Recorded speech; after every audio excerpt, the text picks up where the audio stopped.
jamono jile dafa laaj jàmm ju mat sax ñëw leen ñu ñaan jàmmi suñu réew profet ñëw leen ñu ñaan jàmmi àdduna ñëw leen ñu ñaan jàmmi suñu réew ey ñëw leen ñaan jàmmi àdduna jàmm rekk mat ñaan ndax suñu liggéey barkeel jàmm rekk mat ñaan ndax réew mi jëm kanam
Comme élément de diffusion, la télévision rejoint des individus dans l'intimité de leur foyer.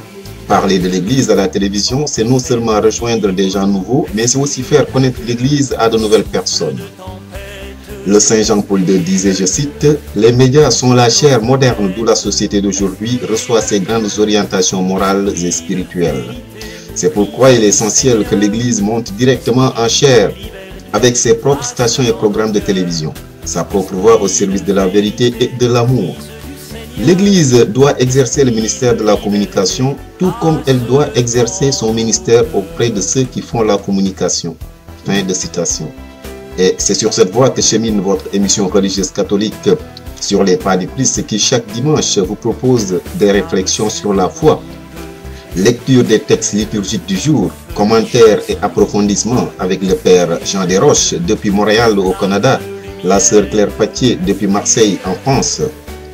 Sur les pas du Christ, c'est aussi des rubriques comme la vie de nos communautés chrétiennes avec des reportages, la rubrique chant choral, mais aussi des débats et interviews dans les communautés de base. Sur les pas du Christ, c'est chaque dimanche à partir de 11h sur Diaspora 24. Sur les pas du Christ, une autre dimension de la foi.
Chers frères et sœurs en Jésus-Christ, bonjour et merci de nous accueillir chez vous. La première lecture de ce dimanche nous parle d'une perle de grand prix, la sagesse biblique. Elle est participation à la sagesse de Dieu. Elle consiste à accueillir l'Esprit Saint qui veut habiter dans le cœur du baptisé. Nous ne pourrons l'acquérir que si nous nous laissons imprégner par l'Évangile. L'Esprit Saint ne demande qu'à agir dans notre cœur. Il nous aide à discerner ce qui est le meilleur. Il n'attend qu'une chose, c'est que nous lui ouvrions notre cœur. La sagesse nous amène à changer notre regard sur Dieu et sur les hommes. À côté d'elle, les richesses du monde n'ont aucune valeur.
cet éloge de la sagesse, nous avons celui de la parole de Dieu.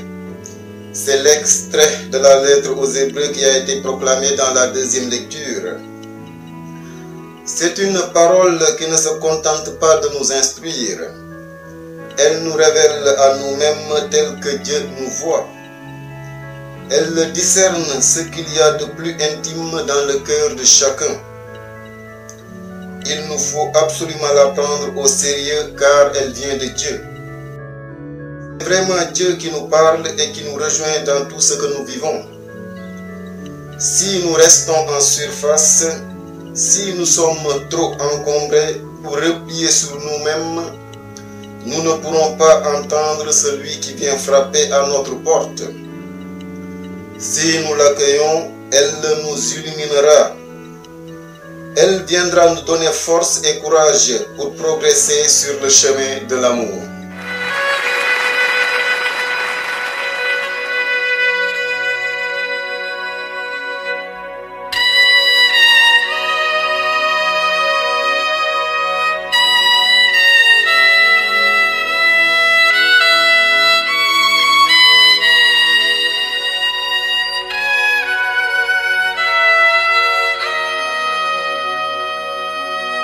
Y a un bonheur qui chante en moi et qui me donne la joie,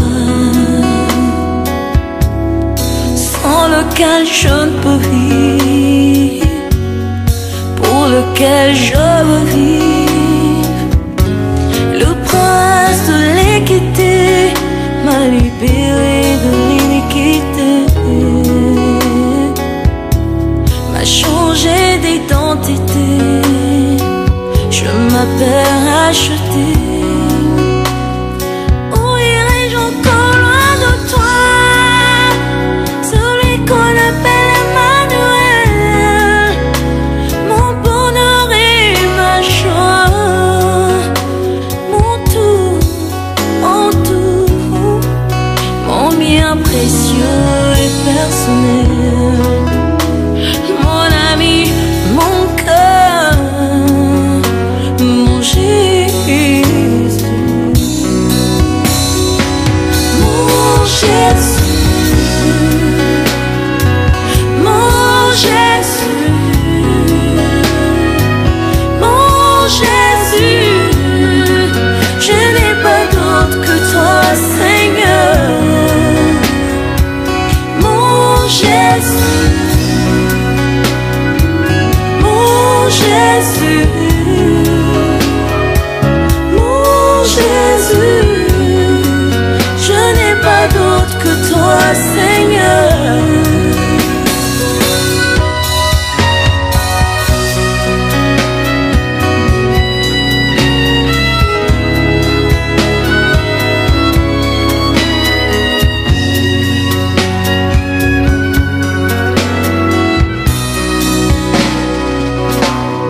Ton amour en moi ne meurt, prison sans moi demeure, je veux t'appartenir. Comme un sceau dans mon cœur, soit gravé le nom de mon Jésus. Où irai-je encore loin de toi, celui qu'on appelle Emmanuel, mon bonheur et ma joie,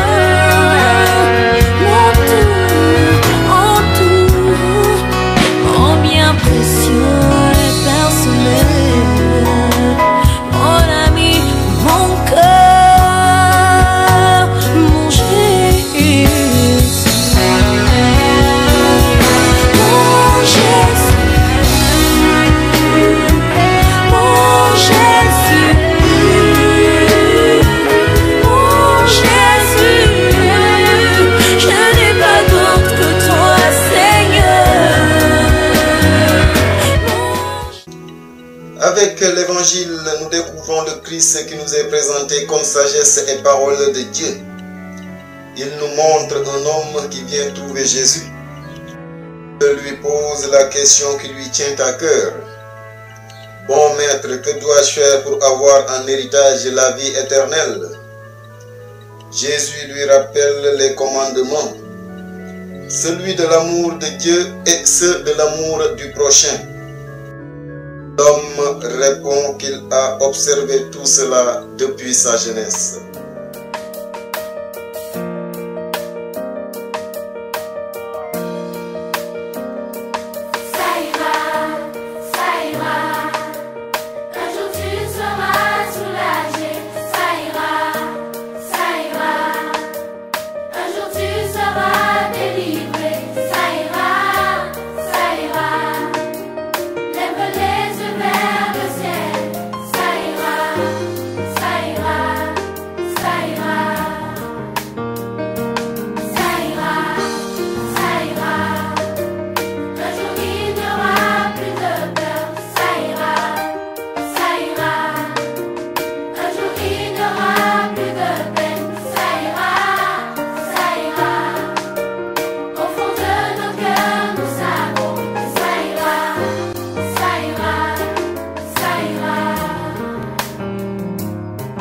Si parfois ta foi s'affaiblit et que le doute lui t'envahit, non, ne laisse pas tomber, il faut continuer à lutter.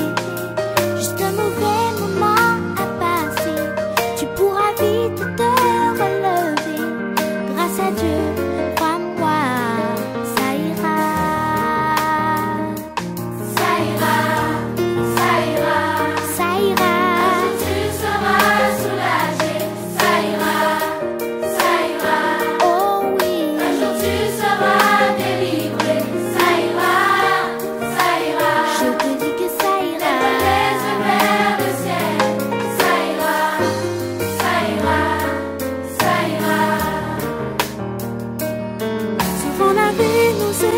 Sans fin, tu te demandes que sera demain. Il ne te reste que peu d'espoir.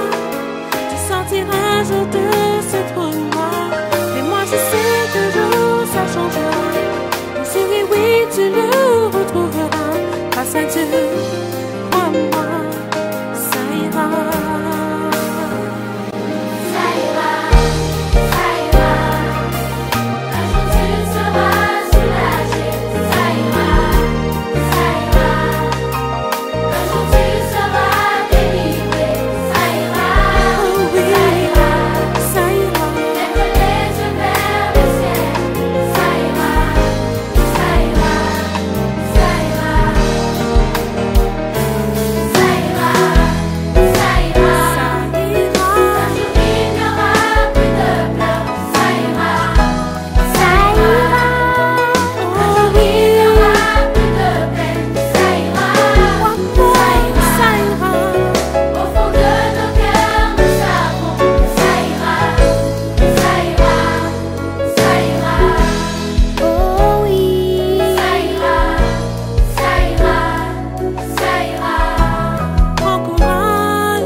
L'Évangile nous dit que Jésus posa son regard sur lui. Cette attitude de Jésus, nous la retrouvons très souvent dans les évangiles. Rappelons-nous la vocation de Pierre. La manière dont Jésus l'a regardé suppose un appel. Quand Jésus appelle un disciple, il fixe son regard sur lui. Il fait rayonner sur lui l'amour même de Dieu. Cette manière d'aimer sort du cœur de Jésus. Son regard et son amour sont pour nous un appel.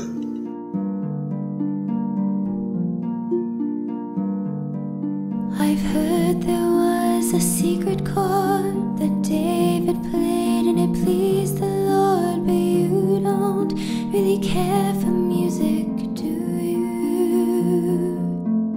Well, it goes like this: the fourth, the fifth, the minor fall, and the major lift, the baffled king composing hallelujah, hallelujah, hallelujah, hallelujah.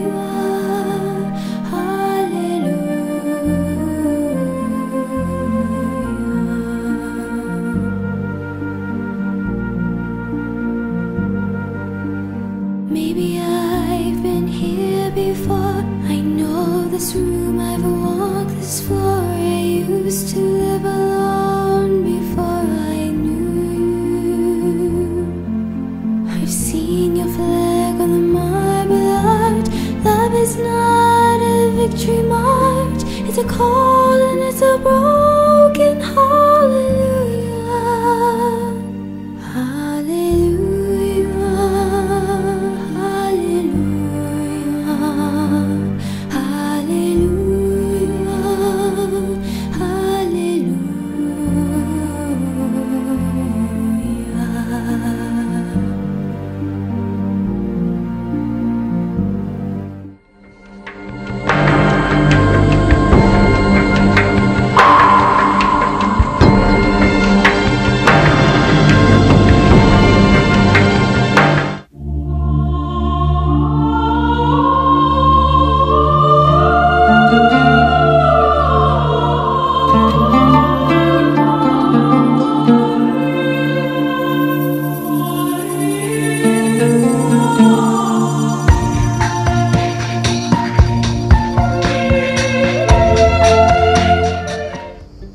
Jésus se mettait en route quand un homme accourut vers lui, se mit à genoux et lui demanda « Bon maître, que dois-je faire pour avoir en héritage la vie éternelle ?» Jésus lui dit « Pourquoi m'appelles-tu bon? Personne n'est bon sinon Dieu seul. Tu connais les commandements. Ne commets pas de meurtre, ne commets pas d'adultère, ne commets pas de vol, ne porte pas de faux témoignages, ne fais de tort à personne. Honore ton père et ta mère. » L'homme répondit « Maître, j'ai observé tous ces commandements depuis ma jeunesse. » Posant alors son regard sur lui, Jésus se mit à l'aimer. Il lui dit « Une seule chose te manque. Va, vends tout ce que tu as. Donne-le aux pauvres et tu auras un trésor au ciel. Puis viens et suis-moi. » Mais lui, à ces mots, devint sombre et s'en alla tout triste, car il avait de grands biens. Alors Jésus regarde tout autour de lui et dit à ses disciples « Comme il sera difficile à ceux qui possèdent des richesses d'entrer dans le royaume de Dieu. » Les disciples étaient stupéfaits de ces paroles. Mais Jésus reprend « Mes enfants, comme il est difficile d'entrer dans le royaume de Dieu. Il est plus facile à un chameau de passer par le trou d'une aiguille qu'à un riche d'entrer dans le royaume de Dieu. »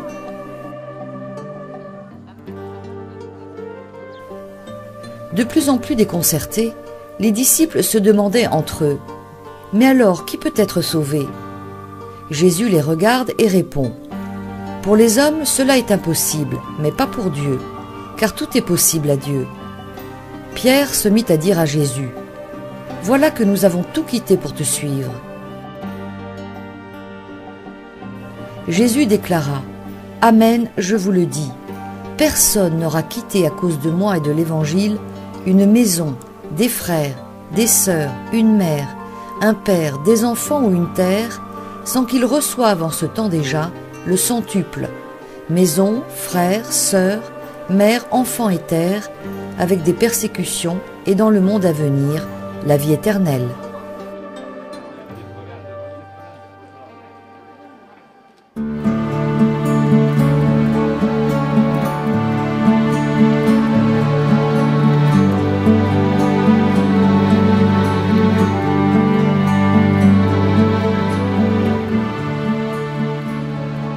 Alors, la parole du livre de la sagesse commence par « J'ai prié ». Je ne connais pas trop votre vie de prière. J'aimerais vous dire un mot sur la prière. Prier, c'est une façon d'arrêter de tourner en rond sur soi-même. C'est reconnaître que tout n'est pas en nous et que tout nous est offert par un Dieu qui n'est pas là pour nous dominer, mais qui est là pour nous éclairer et qui est là aussi pour nous proposer une alliance, une relation. Alors, la prière, c'est un temps d'intimité qu'on établit avec celui que l'on croit être le maître du monde et le maître des mondes. Et l'intelligence m'a été donnée. C'est pas sûr que cette intelligence va nous faire avoir de grands, excusez l'expression, scores dans les établissements et les institutions d'éducation de notre temps, mais il y a une intelligence qui est de l'ordre du savoir-être. Et c'est cette intelligence qui nous est communiquée par la prière. Et l'esprit de sagesse est venu sur moi. J'ai supplié, j'ai demandé. Il faut avoir un grand désir pour le recevoir. Sinon, on va s'enfermer dans nos convictions, on va se durcir, je dirais, dans nos révoltes, et ce n'est pas la sagesse qui va venir, c'est autre chose. Je l'ai préférée au trône et au sceptre. À côté d'elle, j'ai tenu pour rien la richesse. Alors, comme vous voyez là, on n'est pas du tout dans les valeurs du monde, les valeurs mondaines. On est à un tout autre niveau. Je ne les ai pas mises en comparaison avec les pierres précieuses. Alors, tout l'or du monde auprès d'elle n'est qu'un peu de sable. Alors, saisir, entrer dans la sagesse de Dieu, découvrir cette sagesse de Dieu a quelque chose de profondément bouleversant. Et on peut comprendre que une des expressions de tous ceux qui se retrouvent en présence de Dieu, c'est la crainte. C'est la crainte d'être dépassé. C'est la crainte d'être jugé par une telle, je dirais, grandeur, alors que la grandeur de Dieu s'exprime dans l'humilité, et non pas dans un jugement qui condamne, mais dans une vérité qui éclaire et qui révèle ce qui est authentique et ce qui est vrai. Je l'ai choisi de préférence à la lumière, je l'ai aimé plus que la santé et la beauté, parce que sa clarté ne s'éteint pas. Tous les biens me sont venus avec elle, et par ses mains, une richesse incalculable. C'est ce qu'on voit parfois, ou qu'on va exprimer quand on dit qu'on est étonné par le sourire de ces gens dans des pays très pauvres, des pays qui pour nous sont des pays de misère, alors que chez nous, il y a tant de dépression. C'est que cette richesse, elle semble être captée, être saisie par ceux qui ne sont pas enfermés dans de fausses valeurs ou de fausses réalités. Elle est vivante, la parole de Dieu, énergique et plus coupante qu'une épée à deux tranchants. Être capable de trancher, ça, c'est pas très facile, parce qu'on connaît de moins en moins les frontières entre le bien et le mal, alors que la parole, elle tranche avec clarté. On sait où se trouve le bien, on sait où se trouve le mal, et si on le découvre pas, on est capable de reconnaître notre erreur, notre égarement, et de se réaligner par rapport à ce qui est bien. Elle pénètre au plus profond de l'âme, donc ça veut dire qu'elle va s'installer dans l'être. Elle n'est pas une vérité du dehors, elle n'est pas une réalité à distance, elle est une réalité en proximité, jusqu'aux jointures et jusqu'aux moelles. C'est une très belle image justement de ces frontières, de ces unités, et juge les intentions et les pensées du cœur. Il peut y avoir de très beaux mots, il peut y avoir de très beaux visages souriants qui peuvent cacher de très grands désirs maléfiques. Et parfois, on se laisse séduire, mais ils ne nous apportent pas le salut, mais la perte de nous-mêmes. Pas une créature n'échappe à ses yeux. On est vu, on est regardé, on est aimé. Tout est nu devant elle. Dominés par son regard, nous aurons à lui rendre des comptes. Alors, on aura à répondre à ce qu'il y a d'essentiel et de fondamental, parce que chacun de nous avons cette capacité d'être des êtres intérieurs, de vivre par un dedans plutôt que d'essayer que de contrôler une puissance du dehors qui peut faire de nous de très malheureux dominants plutôt que d'excellents frères, que d'excellents hommes de justice et de vérité. Et là, un homme accourt dans l'Évangile, un homme qui est riche, hein, et qui veut avoir la vie éternelle. C'est un avoir comme d'autres. Je veux avoir, je veux avoir, je veux avoir. Qu'est-ce que dois-je faire pour avoir? Alors, et là, il avait dit à Jésus ceci, « Bon maître ».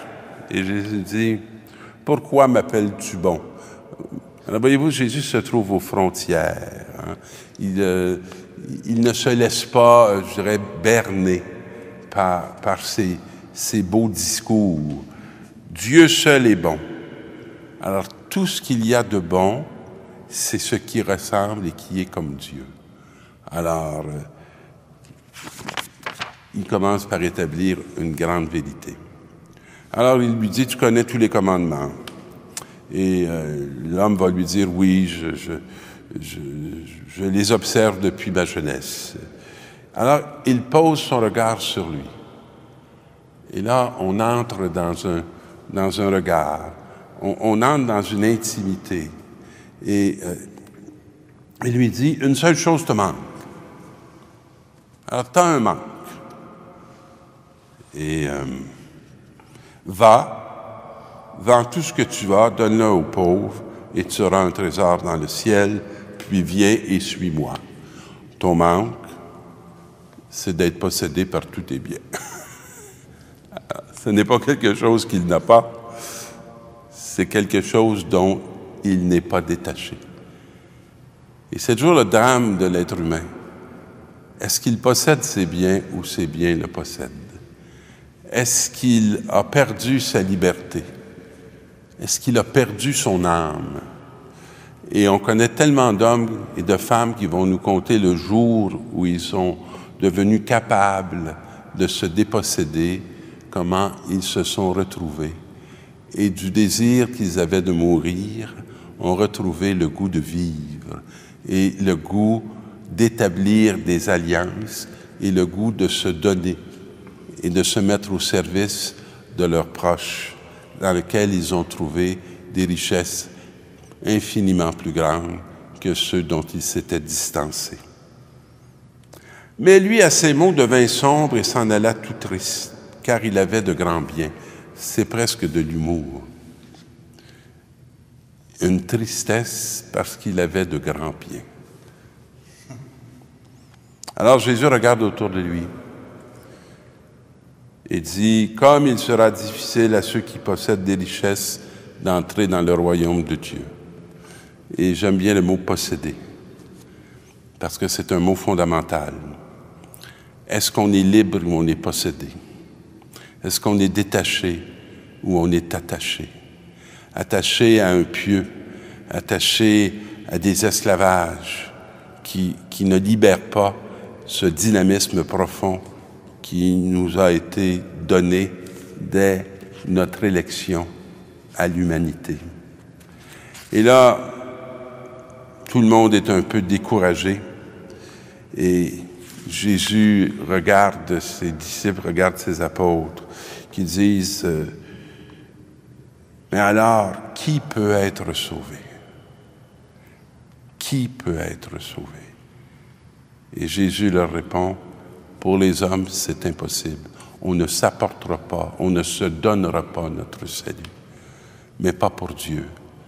Et l'impossibilité qui est inscrite dans votre chair, il n'est pas inscrit dans l'esprit que mon Père vous communique. Et dans l'esprit de Dieu, vous pouvez trouver la vie nouvelle, la vie vraie, la vie authentique. » Alors là, ils se disent, Pierre dit, « Oui, mais nous, on a tout quitté, on va-tu avoir beaucoup? Personne n'aura quitté à cause de moi et de l'Évangile une maison, des frères, des sœurs, une mère, un père, des enfants ou une terre, sans qu'ils reçoivent en ce temps-là déjà le centuple. » Mais mes amis, est-ce qu'on veut vraiment recevoir beaucoup de maisons, beaucoup de pères, beaucoup de mères, beaucoup de frères, beaucoup de sœurs, où on va être tranquille, pas dérangé? Alors le Seigneur dit, tu vas recevoir une infinie, tu vas être en alliance avec toute une multitude. Et dans le monde à venir, la vie éternelle. Elle prend déjà racine dans la vie maintenant et elle nous conduit à cette éternité, à cette vie qui n'a pas de fin. Alors, soyons, mes frères et mes sœurs, heureux de la dépossession et de marcher vers cette vie nouvelle qui se bâtit avec sa présence et son amour. Bonne route.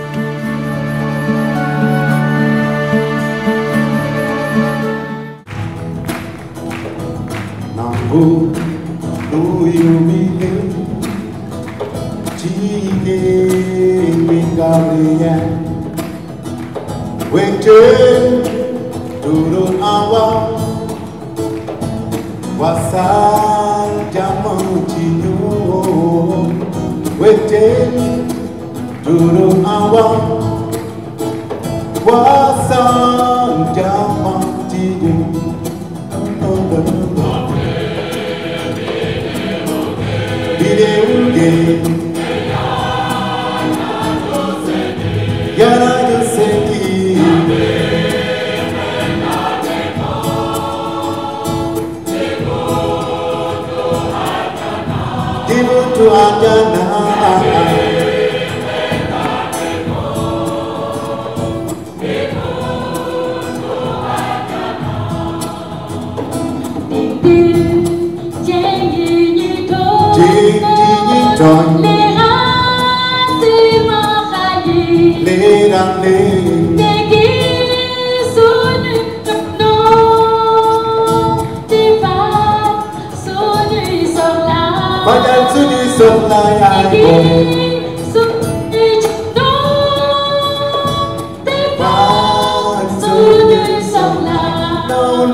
Cet homme qui vient à lui, Jésus met le doigt sur ce qui ne va pas dans sa vie. Avoir une vie correcte, ça ne suffit pas. C'est toute la différence entre une vie irréprochable et une vie amoureuse.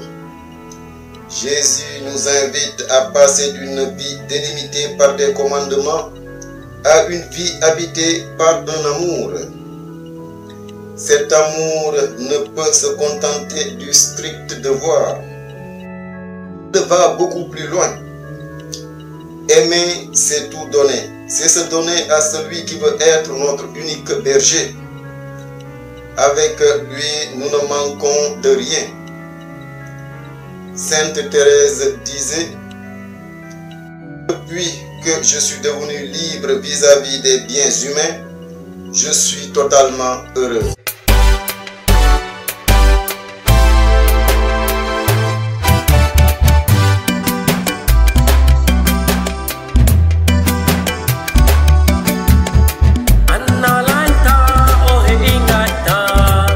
Yesu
Sœur Claire, c'est le 28e dimanche ordinaire de l'année B.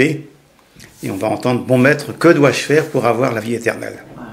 C'est l'histoire de l'homme riche. Enfin, dans Saint-Marc, il n'est pas jeune. D'ailleurs, c'est un jeune homme. Dans Saint-Marc, c'est un homme. Bon. Qui a observé tous les commandements, mais qui veut en plus la vie éternelle. Parce qu'il a tout à fait conscience que l'observance des commandements, ça dépend de lui, que la vie éternelle, ça ne peut être qu'un don de Dieu. Et son problème, ça va être qu'il n'est pas capable de recevoir, faire et prendre. Ça, il peut recevoir, c'est autre chose. Alors, au début, ça commence très bien parce que il accourt. Il court, hein, très belle attitude spirituelle, hein, la hâte de rencontrer Jésus, et en plus, il se prosterne. Il fait exactement ce qu'a fait Abraham quand il a aperçu les 3 anges. Hein. Genèse 18, 2, ayant levé les yeux, voilà qu'il vit 3 hommes qui se tenaient debout près de lui. Dès qu'il les vit, il courut de l'entrée de la tente à leur rencontre et il se prosterna. Donc, l'homme, c'est exactement ce qu'il fait. Il court, il se prosterne. Et ensuite, il appelle Jésus « bon maître ». Et Jésus répond « pourquoi dire que je suis bon? Personne n'est bon, sinon Dieu seul ». C'est-à-dire que Jésus est en train de faire cheminer cet homme sur la découverte de sa divinité. Puisqu'il appelle Jésus « bon », Jésus lui dit, si tu m'appelles bon, c'est que en moi, tu reconnais la présence de la divinité. Mais déjà, l'homme ne va pas jusque-là. Il répond au commandement sans dire, mais tu es... Enfin, il affirme qu'il observe les commandements sans dire, mais moi, je me demande si tu n'es pas Dieu, puisque je t'appelle bon. Donc, Jésus essaie de le faire avancer dans la découverte de qui il est. Bon, ça ne va pas plus loin. Et ensuite... ce qui est bien aussi de la part de l'homme, c'est qu'il dit « Que dois-je faire pour hériter la vie éternelle ?» Alors il faut faire et ensuite il faut recevoir. Et ça, c'est la bonne question. Que dois-je faire? C'est les foules émues au plus profond de leur cœur au jour de la Pentecôte. En Acte 2:37, Acte 2:37, il y a une magnifique homélie de Pierre le jour de la Pentecôte. Et il est dit d'entendre cela, ils eurent le cœur transpercé, ils dirent à Pierre et aux apôtres, frères, que devons-nous faire? Et qu'est-ce qu'il faut faire? Il faut qu'ils se convertissent, voilà, et se faire baptiser, etc. C'est la réponse de Pierre et des apôtres. Que devons-nous faire? Et Jésus répond en citant la deuxième partie des commandements, c'est-à-dire les commandements concernant l'amour du prochain. Parce que le premier commandement, c'est « il n'y a qu'un seul Dieu ». Et Jésus le lui a déjà rappelé en disant « Dieu seul est bon ». Alors ensuite, ne commets pas de meurtre, etc. Donc Jésus énumère les commandements. Et l'homme répond « Tout cela, je l'ai observé depuis ma jeunesse ». Donc sur le plan du faire, il n'a rien à se reprocher. Il lui manque tout, mais il a quand même fait. Alors, il est dit, cette phrase magnifique, Jésus posa son regard sur lui et l'aima. Ça veut dire que Jésus souhaite qu'il devienne lui aussi le disciple qu'il aime. C'est-à-dire se laisser aimer par Jésus et reconnaître l'amour dont on est aimé. C'est Saint Jean. Jésus qui regarde, normalement, ça suffit à faire craquer les gens. Vous avez Saint Pierre, tout à fait remarquable. Saint Pierre, regardé 2 fois par Jésus. La première fois, quand il est appelé. Jean 1, 42, c'est André qui amène Pierre à Jésus. Jésus le regarde, mais c'est le même mot. Jésus fixa son regard sur lui et lui dit, tu es Simon, fils de Jean, tu t'appelleras Képhas, ce qui veut dire Pierre. Et Pierre a suivi Jésus. Deuxièmement, à la fin de la vie du Seigneur Jésus, vous avez encore le regard de Jésus qui se pose sur Pierre. C'est après qu'il ait renié Jésus.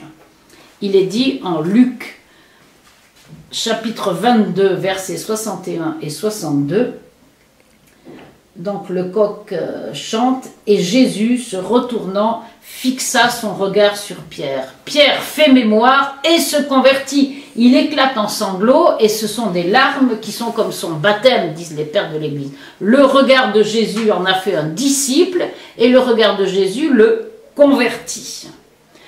C'est l'accomplissement de ce qui est dit d'une manière très très belle au chapitre 63 du prophète Isaïe, au verset 9. Dans toutes leurs angoisses, ce n'est pas un messager ou un ange, c'est son visage qui les a sauvés. Le visage de Jésus qui regarde, qui se pose, qui regarde Saint-Pierre a converti Pierre. L'homme ici, apparemment, ça ne le touche pas.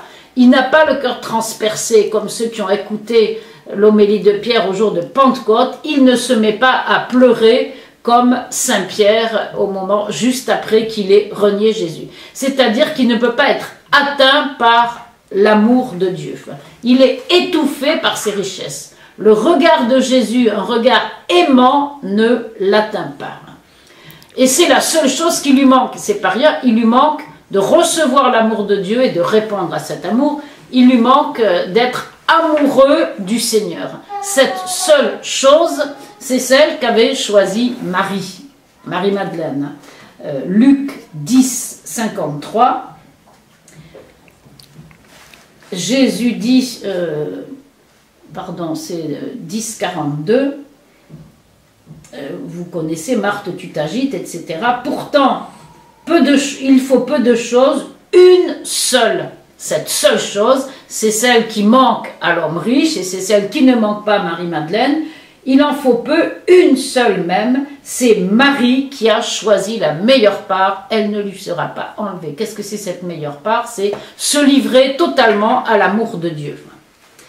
Et vous avez dans les psaumes, il est fait allusion à ce qui se passe quand on ne manque de rien, et qui est la réponse à Caïn, parce que Caïn a inauguré une lignée d'hommes qui ne pensaient qu'à acquérir et qui oubliaient de recevoir. Vous vous rappelez bien que Caïn a offert à Dieu du bout des lèvres ce qui lui tombait sous la main de ses biens. Il était plus accroché à ses biens qu'à l'amour de Dieu. Premièrement, l'amour de ses fruits et deuxièmement, éventuellement, l'amour de Dieu. Puisqu'il est dit que Caïn offrit des produits du sol. Voilà ce que dit la tradition juive, des fruits de la terre, au sens de des fruits quelconques de la terre. Et Rachi, le grand commentateur, précise les moins bons. Il a choisi les moins bons. Et ailleurs, on explique Caïn est l'homme de la possession et son nom signifie acquisition. L'iknot en hébreu moderne, ça veut dire acheter. Caïn, c'est celui qui pense qu'à acheter et à acquérir. Ben, quand on pense qu'à ça, il n'y a pas de place pour recevoir l'amour de Dieu. Enfin, c'est ce qui est dit dans le Magnificat. Luc 1, 53, il renvoie les riches les mains vides.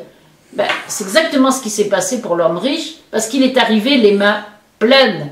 Et il n'y a pas la place pour l'amour de Dieu quand on a les mains pleines. Et je termine avec deux psaumes. Le psaume 23, bien sûr, que tout le monde connaît par cœur. Le Seigneur est mon berger, du coup, rien ne me manque.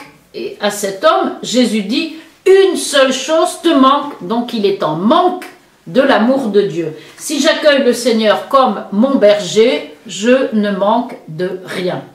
Ou encore le psaume 34, versets 10 et 11. Craignez le Seigneur, vous les saints, qui le craint ne manque de rien. Qui le craint ne manque de rien. Craindre, ça veut dire aimer, adorer, se prosterner, tout attendre du Seigneur. Et toujours dans le même psaume, le verset suivant, les jeunes fauves sont dénués et affamés, celui qui cherche le Seigneur ne manque d'aucun bien. Celui qui a une attitude d'accueil, qui est prêt à tout recevoir du Seigneur, recevra les biens dont il a besoin. Il ne manquera d'aucun bien. Sœur Claire, merci.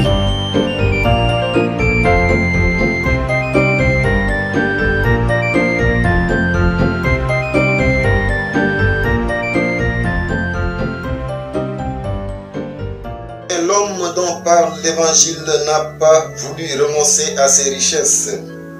Il a préféré les garder pour lui plutôt que d'accueillir celles que Jésus lui offrait. Son attachement à la pacotille l'a empêché d'accueillir le seul vrai trésor qui pouvait le combler. Cette conversion qu'il n'a pas acceptée, d'autres l'ont vécue. Nous pensons à Saint François d'Assise. Il a rendu ses vêtements de luxe. Il s'en est allé tout joyeux et entièrement libéré pour se mettre à la suite du Christ. À toi la gloire, ô ressuscité. À toi la victoire pour l'éternité. Brillant de lumière, l'ange est descendu. Il roule la pierre du tombeau vaincu. À toi la gloire, ô ressuscité. À toi la victoire pour l'éternité. Oh, oh, oh, oh, oh. Vois-le paraître, c'est lui, c'est Jésus, ton sauveur, ton maître. Oh, ne doute plus. Sois dans l'allégresse, peuple du Seigneur, et redis sans cesse que Christ est vainqueur. À toi la gloire, ô ressuscité. À toi la victoire pour l'éternité. Oh, oh, oh, oh, oh, oh, oh. Il est ma victoire, mon puissant soutien, ma vie et ma gloire, non je ne crains rien.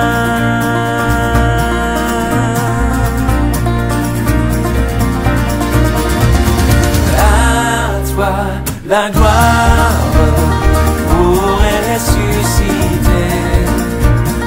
À toi la victoire pour l'éternité. Oh, à toi la gloire, pour ressusciter. À toi la victoire pour l'éternité. Oh, oh, oh, oh, oh.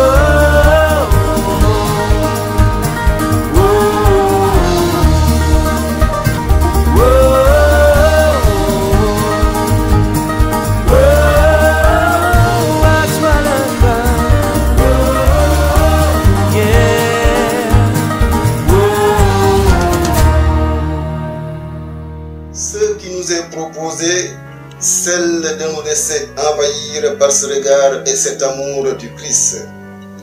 Au jour de notre baptême, nous avons été immergés dans cet océan d'amour qui est en lui.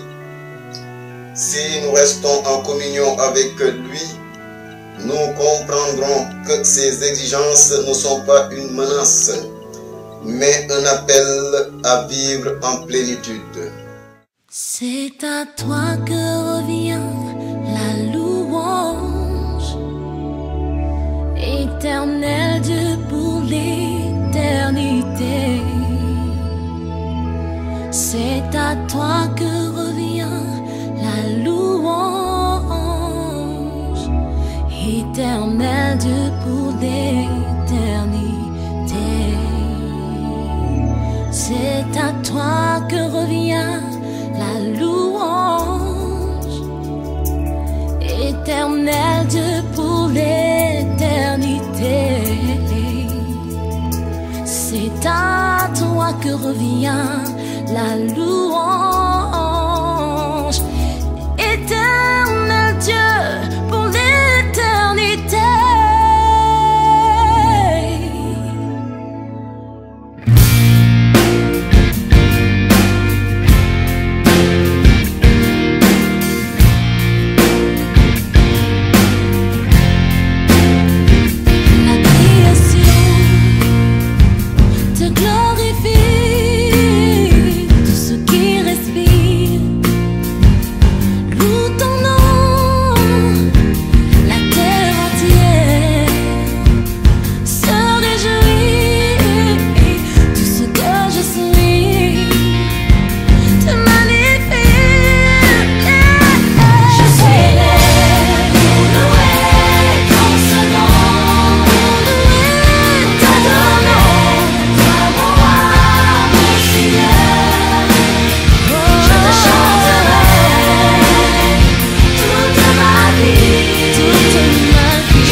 C'est un temps d'allégresse, où l'on se réjouit sans contrainte de ce que Dieu nous a donné.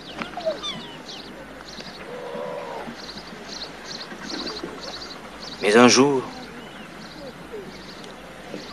Dieu pourra vous demander des comptes pour tous les dons qu'il vous a faits.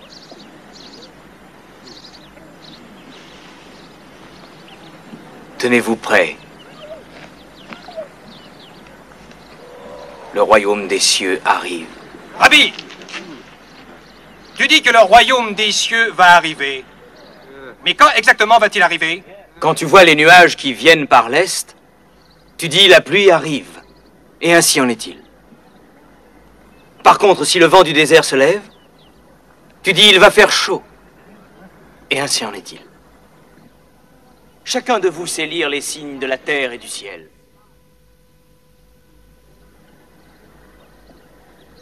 Comment se fait-il que vous ne sachiez pas lire les signes des temps, mes frères? Le royaume des cieux est ici. Maintenant. Tu n'es pas le bienvenu ici, me semble-t-il. Je ne sais pas comment tu te nommes, mais je connais ta profession. Lévi, ou Mathieu, les habitants m'appellent des deux façons. Et de bien d'autres encore. J'aurais été heureux de te parler, mais dans un endroit où nous aurions été les bienvenus. Est-ce que ta maison est loin? Pourquoi demandes-tu ça? Je voudrais aller souper chez toi ce soir.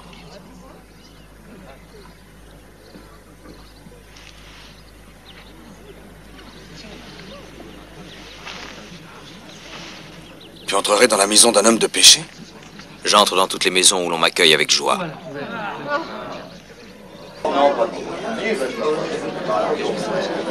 Moi j'ai faim, mangeons. Non, non. Attendez, j'ai une histoire à raconter. Asseyez-vous, asseyez-vous.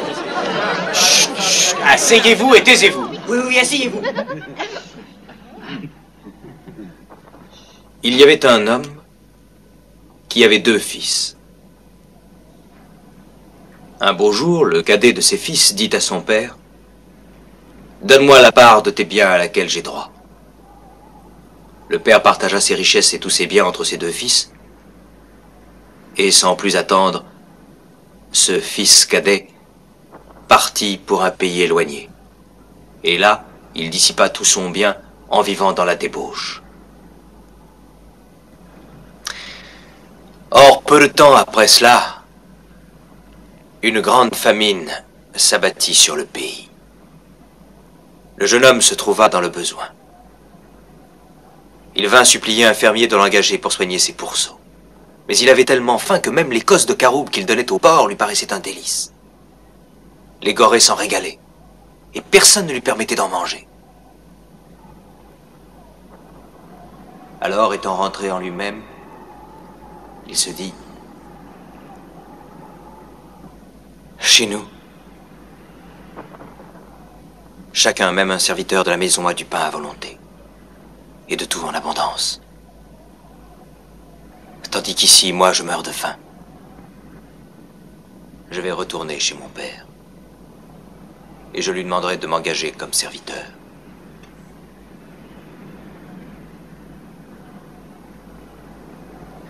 Et aussitôt, il se mit en route. Et comme il était encore à une bonne distance de sa maison, de loin son père le vit qui venait vers lui. Et il fut profondément ému de compassion. Il courut vers son fils, il le serra contre lui et l'embrassa. Le jeune homme dit: « Mon père, j'ai péché contre le ciel et contre toi. Je ne suis plus digne d'être appelé ton fils. » Mais son père fit venir ses serviteurs, et il leur dit: « Apportez vite la plus belle robe, et l'en revêtez. Mettez-lui un anneau au doigt et des souliers aux pieds. Tuez le veau gras, mangeons et réjouissons-nous. » Mon fils que voici était mort, et il est revenu à la vie.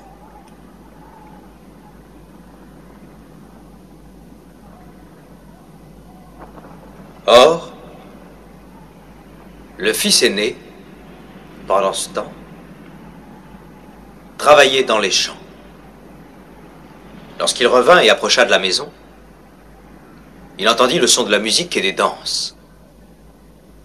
Il appela un des serviteurs et lui demanda ce que c'était. Le serviteur le lui dit.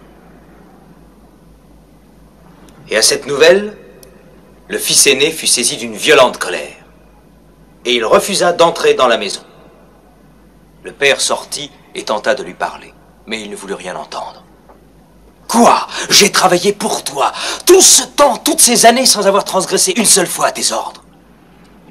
Et en tout ce temps, jamais tu ne m'as même offert un chevreau afin que je puisse me réjouir un peu avec mes amis. Et quand mon frère cadet arrive, celui qui a mangé ton bien avec des prostituées, pour lui, tu fais tuer le veau gras. Mon fils, dit le père. Mon fils, essaie de comprendre. Toi, tu es toujours avec moi. Et tout ce que j'ai est à toi. Mais il fallait festoyer et se réjouir. Car ton frère était mort. Et il est revenu à la vie.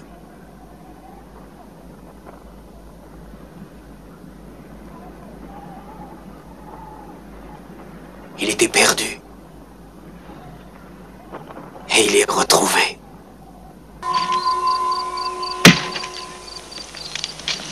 Ne croyez pas que je sois venu apporter la paix sur la terre. Je ne suis pas venu apporter la paix. Mais une épée. Plusieurs des premiers seront les derniers. Et des derniers les premiers. Ne vous amassez pas des trésors sur la terre, où la teigne et la rouille détruisent, et où les voleurs percent et dérobent. Mais amassez-vous des trésors dans le ciel, car là où est ton trésor, là aussi sera ton cœur. Qui de vous, par ses inquiétudes, peut ajouter une coudée à la durée de sa vie? C'est pourquoi je vous dis, ne vous inquiétez pas pour votre vie de ce que vous mangerez et boirez, ni pour votre corps, de quoi vous serez vêtus. Le corps n'est-il pas plus que le vêtement? Regardez les oiseaux du ciel. Ils ne sèment ni ne moissonnent, et ils n'amassent rien dans des greniers. Et votre Père Céleste les nourrit. Ne vous nourrira-t-il pas à plus forte raison? Ne valez-vous pas beaucoup plus qu'eux? Considérez comment croissent les lys des champs. Ils ne travaillent jamais. Ils ne filent pas non plus. Et cependant, même le roi Salomon, dans toute sa gloire, n'a pas été vêtu comme l'un de ces lys. Alors, si Dieu revêt ainsi l'herbe des champs, qui existe aujourd'hui et qui demain sera jetée au four, ne vous vêtira-t-il pas à plus forte raison? Vous, gens de peu de foi?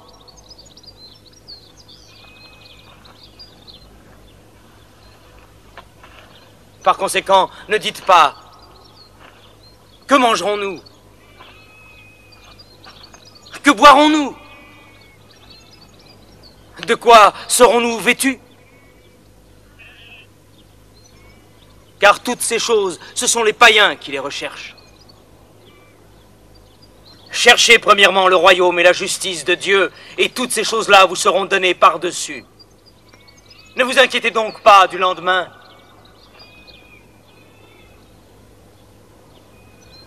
Parce que le lendemain aura soin de lui-même.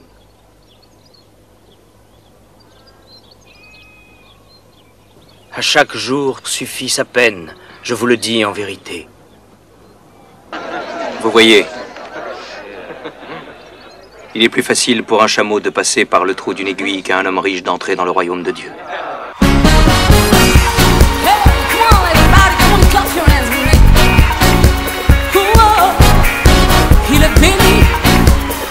Il est glorifié, Dieu.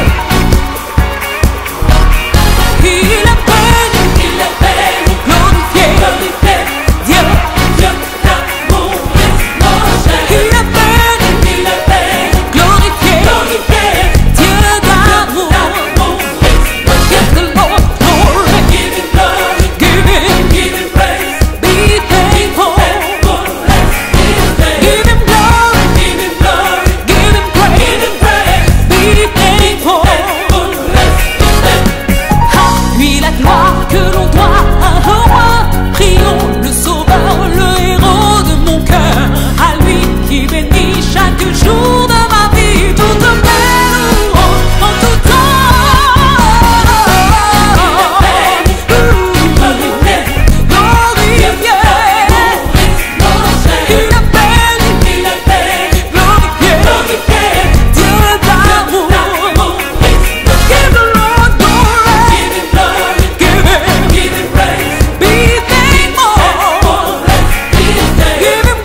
4 octobre va commencer le synode pour la famille, un événement bien attendu. Le Saint-Père va célébrer une messe pour implorer les lumières du Saint-Esprit. Qu'est-ce que c'est qu'un synode? Eh bien, c'est une assemblée d'évêques. C'est pour ça qu'on appelle le synode des évêques. Ce sont des évêques qui viennent du monde entier pour discuter sur des questions touchant au gouvernement et l'activité pastorale de l'Église. Et là, concrètement, ils vont discuter de la vocation et de la mission de la famille dans l'Église et dans le monde contemporain. Cette question a été considérée tellement importante que le pape a voulu 2 sessions de ce synode. La première est une session dite extraordinaire, non pas qu'il se soit passé des choses incroyables, mais parce que ce n'était pas prévu dans le calendrier des synodes qui ont lieu tous les 3 ans depuis le Concile Vatican II. Par contre, la session de ce mois est une session ordinaire, parce qu'elle est prévue effectivement dans le calendrier. Et donc là, eh bien, ils vont parler de ces questions en vue de conseiller le pape. Le pape pourrait prendre lui-même des décisions concernant l'activité pastorale de l'Église, mais il veut avoir le conseil des évêques. C'est pour cela que le synode est une instance consultative.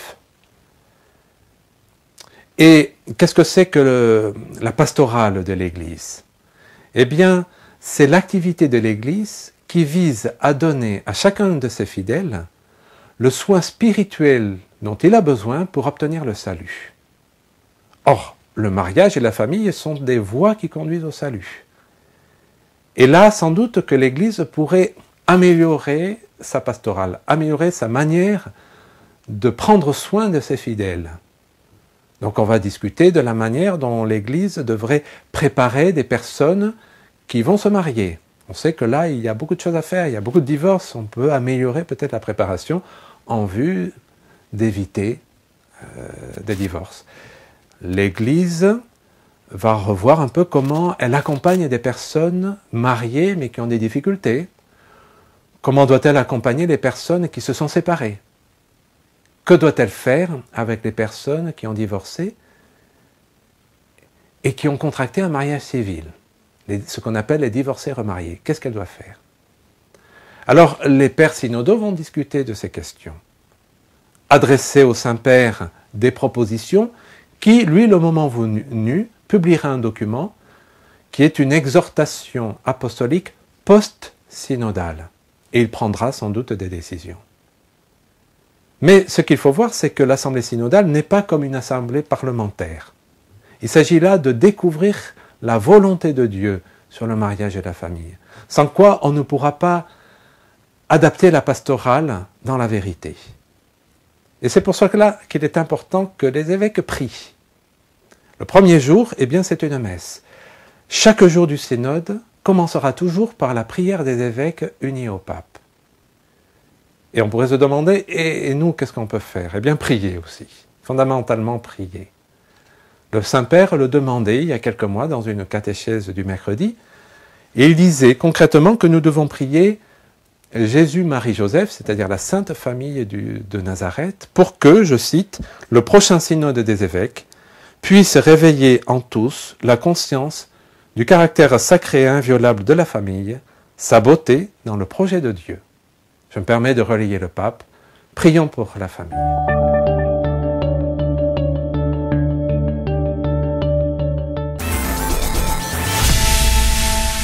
Alors on dit que la femme doit bien rester à la maison, qu'elle doit être fidèle et féconde, que le mari doit bien honorer le mariage. Enfin bon, des textes bibliques vraiment un peu clichés. Mais bienvenue ce soir parce que vous allez voir que si on regarde toutes choses à partir de Jésus-Christ et de la foi, c'est vraiment une bonne nouvelle qui nous est annoncée. En fait, moi, ce qui m'a marqué dans ces textes, c'est quand je les ai lus, je me suis dit, c'est la caricature des textes. C'est-à-dire que soit vous êtes un peu coincé et vous allez dire, ah bah c'est bien écrit dans les textes, qu'on doit être hyper fidèle, que la femme doit rester à la maison, qu'elle doit s'occuper de la fécondité, que l'homme doit ramener l'argent. C'est écrit. Et c'est un homme et une femme, le mariage. C'est écrit. Donc voilà, c'est comme ça. Et puis alors, t'as l'inverse, t'as ceux qui disent « Oh mais l'église, c'est vraiment... alors c'est un homme et une femme, c'est la femme à la maison, c'est tout ça, c'est vraiment nul ce qu'il y a à l'église. » Et en fait, dans les deux cas, il y a un point commun, c'est que sont des personnes qui lisent l'évangile sans foi, juste avec leur tête, sans cœur. Vous voyez, à partir d'eux, au lieu de lire l'évangile pour que ça éclaire leur vie, ils ont déjà enfermé l'évangile dans leurs problèmes à eux, dans leur façon de voir, dans leurs convictions. Et donc, on ne lit pas l'évangile pour l'évangile. Vous voyez, on lit à partir de nous. Et là, la grâce qu'on a ce soir, c'est de ne pas lire l'évangile à partir de nos problèmes, de nos questions, de nos convictions, de nos idéologies, de nos programmes politiques, ou je ne sais pas quoi. C'est l'inverse. C'est de regarder notre vie à partir de l'évangile. Et qu'est-ce qu'on entend dans l'évangile ? On est des enfants bien-aimés de Dieu, on est des fils et des filles de Dieu. Jésus, il s'est fait fils, il s'est fait frère de chacun de nous pour qu'on soit vraiment les fils et les filles, les enfants de Dieu. Les enfants bien-aimés de Dieu, nous le sommes tous, un à un, chacun. Ah, c'est ça que Dieu attend de nous. Pourquoi ? Pour nous conduire à sa gloire, vous voyez ? Donc ce qui est important dans votre vie, ce n'est pas vos parents. Vos parents, ils peuvent se tromper. Il y en a même qui font pas les trucs bien ou qui nous laissent. Il y en a même qui ont la mauvaise idée de mourir, tout ça. Non, vraiment, nos parents, ils sont pas si importants. Nos enfants, oula, ils font pas toujours ce qu'on espère. Des fois, ils se comportent mal et tout. C'est pas eux les plus importants. Nos frères et sœurs, ah non, bah alors là, de toute façon, vous connaissez le tableau déjà. Regardez dans vos familles. Non, c'est Jésus. En fait, dans l'Évangile, il nous redit, arrêtez de regarder vos problèmes, votre mari, vos enfants premiers, regardez Jésus. Le cœur de notre vie, c'est le Christ. Et lui, il nous aime, quoi qu'il se passe, quoi qu'il soit passé dans nos vies, dans nos couples, dans nos familles, dans nos relations. C'est le seul qui tienne. Accrochez-vous à lui et tout s'organise autour de ça. Tout reprend sens, tout reprend vie. Ah oui, alors là, évidemment, on découvre que, si on est enfant de Dieu, on met Jésus au centre et d'un coup, on devient frère et sœur. Tu es ma sœur, tu es mon frère. Parce qu'on est liés par l'esprit. Ça, c'est en premier nos liens de l'esprit. Et le but dans nos familles de sang, c'est de vivre ce lien de l'esprit. Tu es mon frère, ma sœur, mon père, ma mère, parce qu'on est d'abord un en Dieu. Waouh, ça change tout. En fait, moi, je croyais que l'évangile, c'était un carcan, et je découvre que c'est une liberté.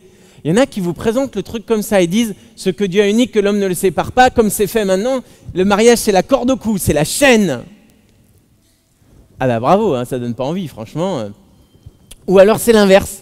Vous voyez que Jésus il dit, c'est un objectif, c'est un horizon, c'est un but, que ce que Dieu unit, que ça ne se sépare pas, que ce soit un chemin de bonheur, que ce soit un projet de vie. Vous voyez, Dieu il nous donne un horizon, il ne nous donne pas une case. Il ne cherche pas à nous mettre dans des cases, à nous mettre des chaînes, à nous emprisonner. Il cherche des hommes libres, il cherche des adultes, des enfants, fils et filles de Dieu, adultes. Dans l'église, c'est incroyable. À chaque fois qu'il y a une question, il faut demander au prêtre, comme si je suis plus intelligent que tout le monde. Ça se saurait. Non, en fait, pas du tout. Je vous garantis. Arrêtez de me demander des trucs. Retrouvez-vous entre vous, ouvrez l'évangile. J'y arrive, vous pouvez y arriver. Vous allez me dire, tu as fait des études au séminaire, mais si vous saviez ce qu'on apprend. Non, franchement, c'est secret ça.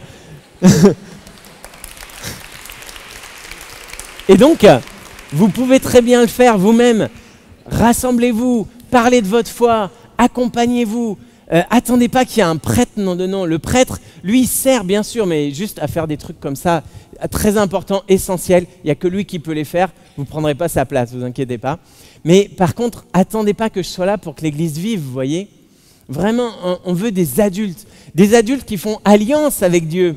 Et c'est ça, en fait, des adultes dans les couples, dans nos histoires, dans nos histoires cabossées, des adultes. Des gens qui sont debout, autonomes, capables de parler à Dieu et qui sont capables d'entendre Dieu. Des fils et des filles, des enfants bien-aimés de Dieu, adultes dans la foi.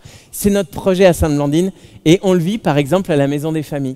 Voilà. Imaginez maintenant Sainte-Blandine. Imaginez cette église où chaque chrétien, chacun d'entre vous est capable de vivre avec foi, de mettre Jésus au cœur, d'ouvrir la Bible, d'accompagner un groupe, d'accompagner quelqu'un qui a un souci, de pouvoir dire des paroles apaisantes, de ne pas se sentir affligé parce qu'il y a un truc qui s'est mal passé ou quelqu'un qui a mal parlé. Vous imaginez cette église ? Est-ce que ce n'est pas ce pourquoi Jésus est mort ? Qu'il a versé son sang, qu'il a donné sa vie pour qu'on soit des hommes et des femmes libres, debout, capables d'aimer comme Dieu nous aime, de faire alliance, de répondre à l'alliance de Dieu par un oui de tout notre cœur et l'aimer de tout notre cœur, de tout notre esprit, de toute notre force. des filles, des fils bien-aimés de Dieu, adultes dans la foi, dans leur vie, qui ont un horizon, l'horizon de bonheur que Dieu leur propose. Voilà, on a eu des textes magnifiques qui nous apprennent comment l'homme et la femme sont indispensables les uns aux autres. Ah, ça doit nous faire cheminer, ça doit nous convertir aussi. Comment Dieu nous veut enfants de Dieu, nous veut adultes dans la foi. Comment justement notre couple, nos familles, nos alliances, nos engagements, ils sont en vue d'un projet, en vue du bonheur. Et non pas justement quelque chose qui nous affligerait. Vous voyez, comme tu dois être fidèle, tu dois être ceci, tu dois être cela. Non, Dieu il nous dit, j'ai un bonheur pour toi, c'est pas du tu dois, c'est je t'espère. Vous voyez. Moi, c'est ce que je fais aux enfants, on a du mal à leur dire comment vous allez vivre votre vie affective. Tout le temps, on parle tout de suite de sexe. Bon, je ne peux pas en parler, il y a des enfants, du coup, je suis mal. En fait, tout de suite, on parle de ça. Non, la vie affective, vous voyez, Dieu a un projet pour vous. Les enfants, Dieu vous veut heureux. Vous retiendrez ça? Jésus-Christ vous veut heureux, quoi que vous viviez. Et il a vraiment un projet pour vous, un bonheur qu'il met dans l'Évangile. Lisez cette parole, soyez grands dans votre foi. Attendez pas d'être adulte pour vous dire que vous pouvez être grand dans la foi. Dès maintenant, on peut vivre en fils et en fille de Dieu. Voilà, c'est vraiment un retournement, ne plus voir ces textes à partir de nos a priori, de nos soucis, mais plutôt de voir notre vie éclairée à la lumière de l'Évangile, de la bonne nouvelle de l'Évangile. Seigneur, je voudrais te prier de tout mon cœur pour cette maison, pour la maison des familles. En 2 ans, c'est comme une ruche, tellement il y a de personnes qui viennent et qui s'y ressourcent, qui viennent renouveler leur amour, retrouver de la force pour être de bons parents autant que possible, pouvoir échanger aussi et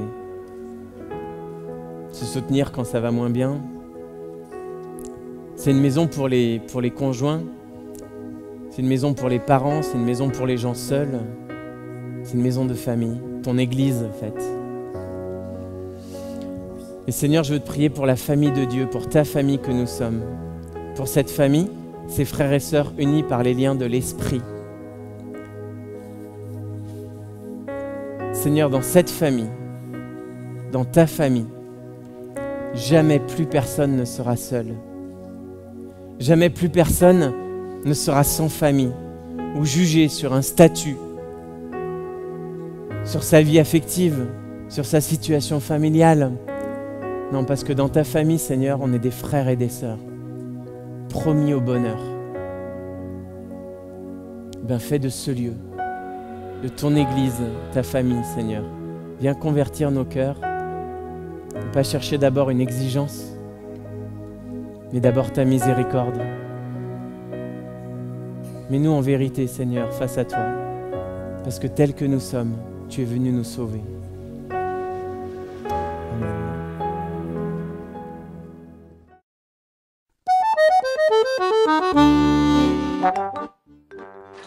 Alors, le pape François a souhaité inscrire la famille au cœur d'une large réflexion en Église.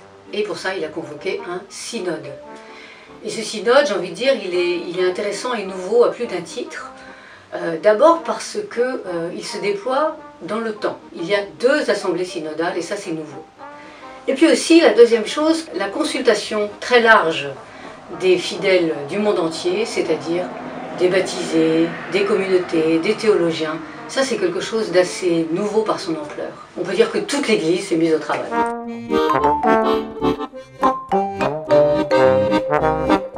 L'un des enjeux premiers de cette 2e assemblée, du synode, et puis de cette manière nouvelle de travailler, c'est de vivre le dialogue en Église. Dialogue entre pasteurs, théologiens, fidèles. Et les évêques eux-mêmes, les évêques qui vont se réunir pendant 3 semaines, au mois d'octobre, venus des 4 coins du monde, ils vont prier ensemble, s'écouter, échanger. Ils ne seront pas forcément toujours d'accord, mais en échangeant leur point de vue, en fait, sous la conduite de l'Esprit Saint, ils vont progressivement, ensemble, trouver des solutions pour accompagner au mieux les familles dans cette réalité d'aujourd'hui. J'ai envie de dire qu'un second enjeu, c'est de rejoindre toutes les familles dans leur diversité et leur réalité. Comment est-ce que l'Évangile peut rayonner aujourd'hui sur toutes les familles? Alors au synode, les sujets abordés sont très nombreux et on ne peut pas tous les citer. Mais avant tout, avant tout, le pape François et les évêques, ils veulent encourager la vie de famille. Et ils veulent dire aux jeunes aussi, n'ayez pas peur de vous engager dans le mariage. Et puis, ils veulent aussi rappeler que la vie de famille, c'est important pour toute société. Voilà des points un peu décisifs. Alors, c'est pas tout, ils vont parler de bien d'autres sujets, par exemple de ce qui fragilise les familles, les questions économiques, les questions de logement, de chômage, de pauvreté. Ils vont aussi parler de la foi en famille. Ils vont aussi parler d'un sujet qui est important, la question des sacrements. Comment est-ce que tous les baptisés peuvent vivre des sacrements? Voilà un certain nombre de sujets dont ils vont parler.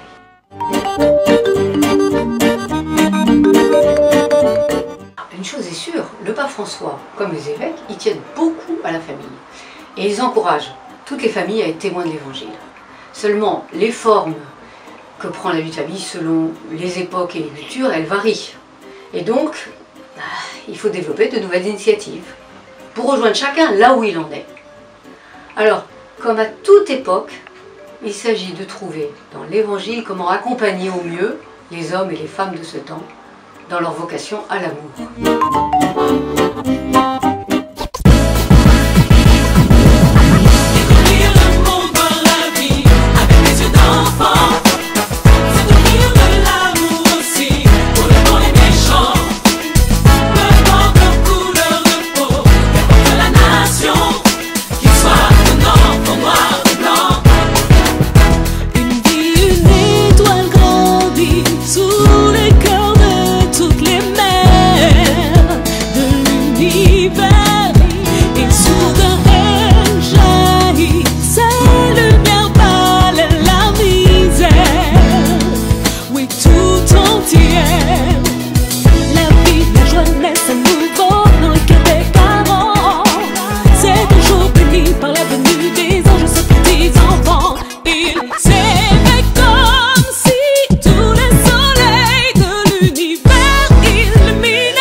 Frères et sœurs en Jésus-Christ, l'évangile de ce dimanche est un appel à ne pas nous crisper sur nos biens, mais à les mettre au service des blessés de la vie.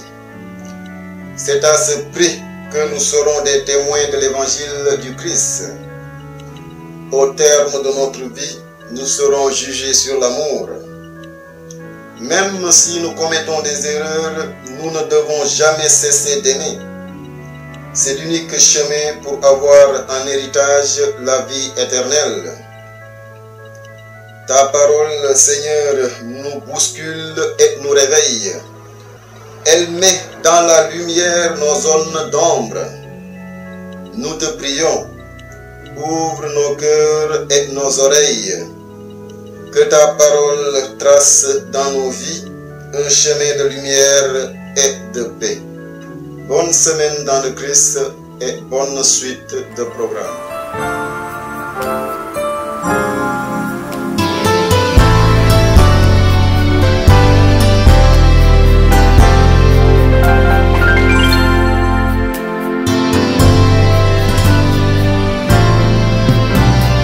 Voici je m'incline devant ton trône avec un cœur heureux et reconnaissant. Je te consacre ma vie, car tu es tout pour moi, tu es mon roi. C'est pourquoi je te loue. Je présente mon âme comme un saint sacrifice, Seigneur. Qu'elle soit transformée, renouvelée. Oh, je t'en prie, soulage-moi, rends-moi dans tes bras. Tu es mon sauveur, c'est pourquoi je te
sauvé, tu m'as rendu libre, tu m'as élevé, tu m'as délivré de mes ennemis, tu es le roi des rois. Alléluia, sous la joie, je lèverai ton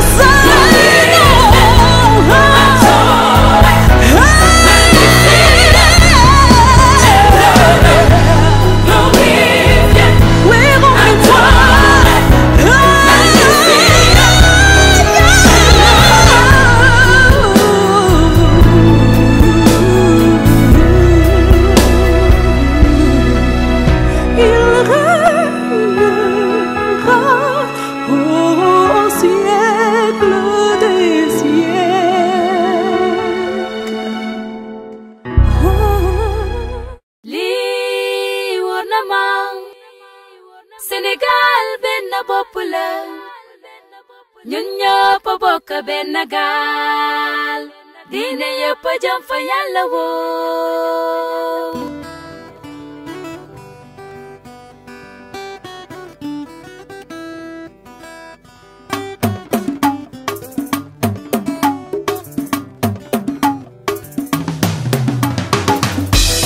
lii wóor na ma Sénégal de benn bopp la yéen ñun ñëpp a bokk benn gaal diine yëpp a jëm fa Yàlla. lii wóor na ma Sénégal benn bopp la ñun ñëpp a bokk benn gaal diine yëpp a jëm fa Yàlla woo. Yàlla fonk nañu moom te cofeelam du mos a jeex daal ñun de ñoo ci des nañu soppante cofeel bu dëggu ànd ak jëf lii di leen ma askan wi déglu leen li baatu baa ngi nii nañ leen ci bàyyi xel kilifa diine yi fi ne kilifa aada yi fi ne ñoom maam yi benn lañu te Yàlla kenn la yaakaar yépp jëm fa Yàlla buur lii di leen ma. lii wóor na ma Sénégal benn bopp la ñun ñëpp bokk benn gaal diine yëpp jëm fa Yàlla woo. ràññee naa ca jàngu ba ràññee naa ca jumaa ja fépp foo ci dem dañuy yéene jàmm ragal Yàlla ak jéggale lii di leen ma askan wi déglu leen li baatu baa ngi nii nañ leen ci bàyyi xel jaarama Sénégal jaarama yow de royukaay bu baax nga fii ci Afrika jaarama Sénégal jaarama yow de royukaay bu baax nga fii ci àdduna si lee